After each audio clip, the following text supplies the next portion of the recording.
ಸ್ಮರಿಸಿಕೊಂಡು 770 ಅಮರಗಣಗಳು 196 ಜಂಗಮರನ್ನ ಸ್ಮರಿಸಿಕೊಂಡು ಈ ಪವಿತ್ರ ಸ್ಥಾನದ ಒಡೆಯರು ಲಿಂಗೈಕ್ಯ ಡಾಕ್ಟರ್ ಚಂದ್ರಬಸವ ಪಟ್ಟತ್ತೇವರನ್ನು ಸ್ಮರಿಸಿಕೊಂಡು ದಿನನಿತ್ಯ ಅನುಭವ ಮಂಟಪದ ಮಾದರಿಯಲ್ಲಿ ಒಂದು ವಚನವನ್ನು ಆಧಾರವಾಗಿಟ್ಕೊಂಡು ಆ ವಚನವನ್ನು ಚಿಂತನೆ ಮಂಥನ ಮಾಡ್ಕೊತ ಆ ಅಮೃತದ ರಸವನ್ನು ನಾವೆಲ್ಲರೂ ಸವಿಸ್ಕೊಂತ ನಮ್ಮ ಜೀವನದ ಬಂಡಿಯನ್ನು ಸಾಗಿಸ್ತಾ ಇದ್ದೀವಿ.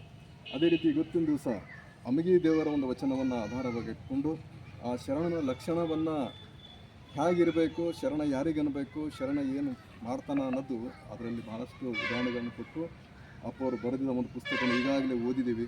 ಎಲ್ಲ ಶರಣರು ಅದ್ರ ಬಗ್ಗೆ ಚಿಂತನೆ ಮಂಥನ ಮಾಡಿದ್ದೀವಿ. ಶರಣ ಸ್ಥಳವನ್ನಕ್ಕೆ ಹೋಗಬೇಕು ಅಂತಂದರೆ ಬಸವಣ್ಣನವರು ಹಾಕಿಕೊಟ್ಟ ಒಂದು ಮಾರ್ಗದಲ್ಲಿ ಮೊದಲನೇದಾಗಿ ಅಷ್ಟಾವರಣ, ಪಂಚಾಚಾರ್ಯ, ಆಮೇಲೆ ಶಟಸ್ಥಲಗಳು. ಈ ಅಷ್ಟಾವರಣಗಳನ್ನು ಆವರಣವಾಗಿ ಮಾಡಿಕೊಂಡು ಪಂಚಾಚಾರವನ್ನು ನಮ್ಮ ಆಚರಣೆಯಲ್ಲಿ ತಂದು ಈ ಭಕ್ತ ಸ್ಥಳದಿಂದ ಹಿಡ್ಕೊಂಡು ಭಕ್ತ, ಮಹೇಶ, ಪ್ರಸಾದಿ, ಪ್ರಾಣಲಿಂಗಿ, ಶರಣ, ಐಕ್ಯ, ಕೊನೆಗೆ ಐಕ್ಯ ಬರ್ತದೆ. 5ನೇ ಸ್ಥಳದಲ್ಲಿ ಶರಣನ ಒಂದು ಲಕ್ಷಣಗಳನ್ನು ಇವತ್ತು ನೋಡಬೇಕು ಅಂತಂದರೆ ಅಷ್ಟೂ ಮೆಟ್ಟಲುಗಳನ್ನು ಹತ್ತಿ ಕೊನೆ ಶರಣ ಅಂದರೆ ಕೊನೆಗೆ ದೇವನ ಸ್ಥಾನದಲ್ಲಿ ನಿಂತಂಗೆ ಕೊನೆಗೇನೂ ಇರಲ್ಲ, ಮುಕ್ತಿಪಥ ಇರ್ತದೆ. ಅಂಥ ಒಂದು ಶರಣವನ್ನು ಎಲ್ಲವನ್ನ ದೂರ ಸರಿಸ್ಕೊಂತ ಈ ಕಾಮ ಕ್ರೋಧಾದಿಗಳನ್ನ ಹಿಡ್ಕೊಂಡು ಅಷ್ಟ ಮದಗಳು ಏನು ಇವ ಹಚ್ಕೊಳ್ಳಾರ್ದೆ ಅಲ್ಲಿ ಗಾಳಿಯ ಉದಾಹರಣೆ ಕೊಟ್ಟರು, ಬೆಂಕಿಯ ಉದಾಹರಣೆ ಕೊಟ್ಟರು, ನಾಲಿಗೆ ಉದಾಹರಣೆಗಳನ್ನು ಕೊಟ್ಟರು. ಗಾಳಿ ಬೀಸ್ತದಾದರೆ ಒಂದು ಅದ್ರದ್ದು ಏನೂ ಮೆತ್ಕೊಳ್ಳಲ್ಲ ಗಾಳಿಗೆ, ಹಾಗೆ ಬದುಕದ ಶರಣ ಅಂತ ಹೇಳ್ತಾರೆ.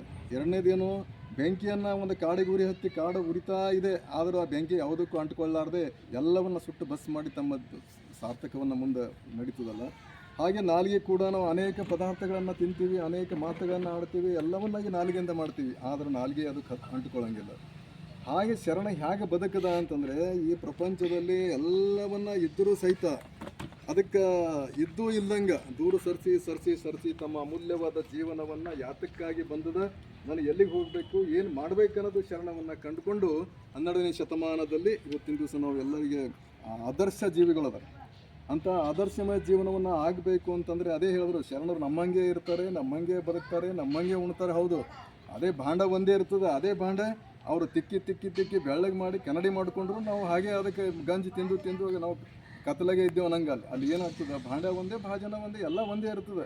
ಆದರೂ ಅವ್ರ ಸಾಧನೆ ಮುಖಾಂತರ, ನಡವಳೆ ಮುಖಾಂತರ, ಆಚರಣೆ ಮುಖಾಂತರ ಆ ಗುರುಲಿಂಗ ಜಂಗಮರನ್ನು ಹಿಡ್ಕೊಂಡು ಕೊನೆಯವರೆಗೆ ತಮ್ಮ ಜೀವನವನ್ನು ಆ ಪರಮಾರ್ಥಿಕ ಬದುಕಿಗಾಗಿ ಸವಿದು ಶರಣ ಆಗ್ತದೆ.